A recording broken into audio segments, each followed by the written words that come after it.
केंद्र सरकार का बजट 2026 पेश हो रहा है। ऐसे में मोदी सरकार के इस बजट से आम लोगों की काफी अपेक्षाएं हैं। इस बजट की शुरुआत हो चुकी है,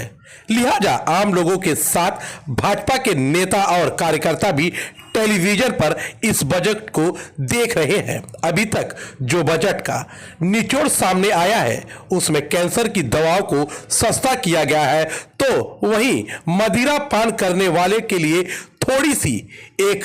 खबर कष्टदायक होगी, क्योंकि शराब को महंगा किया गया है। इसी तरीके से 3 नए एम्स बनाने के लिए बजट पारित किया गया है। साथ ही अन्य सेक्टर में भी किसानों को ध्यान में रखते हुए ये बजट काफी फायदेमंद होगा और इसको लेकर लगातार लोग टेलीविजन पर अपनी टकटकी लगाकर बजट को देखते हुए नजर आ रहे हैं।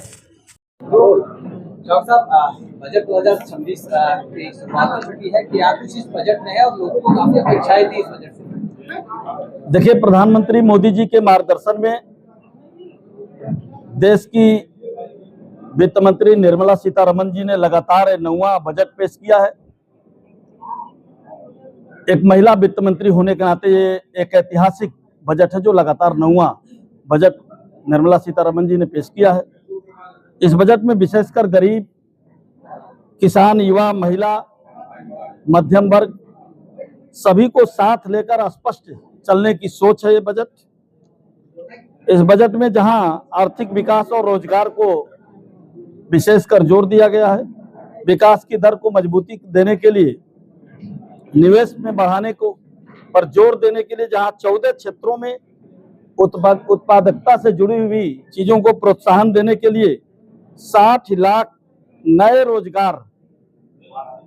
बढ़ाने पर इस बजट में जोर दिया गया है। इस देश का एक बड़ा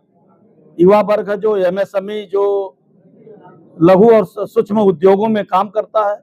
और लघु और सूक्ष्म उद्योग एमएसएमई के क्षेत्र को बढ़ावा देने के लिए 10,000 करोड़ रुपए का ग्रोथ फंड इकट्ठा करने का इस बजट में प्रावधान किया गया, जो रोजगार के अवसर भी बढ़ाएगा और 60 लाख नए रोजगार जो अलग से देने की व्यवस्था, जो एमएसएमई के क्षेत्र से अलग है, उसकी अलग व्यवस्था की गई है। देश के अंदर जो एयर कनेक्टिविटी है, जो रेल कनेक्टिविटी है, उनको बढ़ावा देने का तो काम हुआ ही है। साथ ही साथ 7 हाई स्पीड रेलवे कॉरिडोर बनाने का ऐलान पहली बार देश के अंदर हुआ है, जो दुनिया में के विकसित राष्ट्रों की कतार में भारत को खड़ा करने का काम करेगा। भारत इधर लगातार प्रधानमंत्री मोदी जी के मार्गदर्शन में हमारा विकास को भी आगे बढ़ा रहा है और विरासत को भी सजो करके आगे बढ़ रहा है। पहली बार हो रहा है कि धार्मिक आस्था के केंद्रों को मजबूत करने का काम जो कभी रानी अहिल्याबाई होलकर जी ने और राजा रणजीत सिंह जी ने किया था, उस विरासत को सजोने का काम प्रधानमंत्री मोदी जी के मार्गदर्शन में हो रहा है। और इस बार के बजट में मंदिरों वाले शहरों में, जितने भी देश के अंदर मंदिर वाले शहर हैं, उसके लिए 5,000 करोड़ रुपए का आवंटन किया गया है, ताकि हमारे विरासत को सजोने का काम हो सके। ये जहां इस बजट में यूनिवर्सिटीज, नए यूनिवर्सिटीज, मेडिकल हब या अलग अलग क्षेत्रों में काम हुआ है, वहीं पर पर्यटन को हब बनाने के लिए या 3 नए आयुर्वेदिक एम्स बनाने की घोषणा भी इस बजट के माध्यम से हुई है। और मैं कह सकता हूं कि इस बजट में जहां प्रधानमंत्री मोदी जी के मार्गदर्शन में निर्मला सीतारमण जी ने जो बजट पेश किया है, वह आने वाले दिनों में जब हमारा देश 2047 में विकसित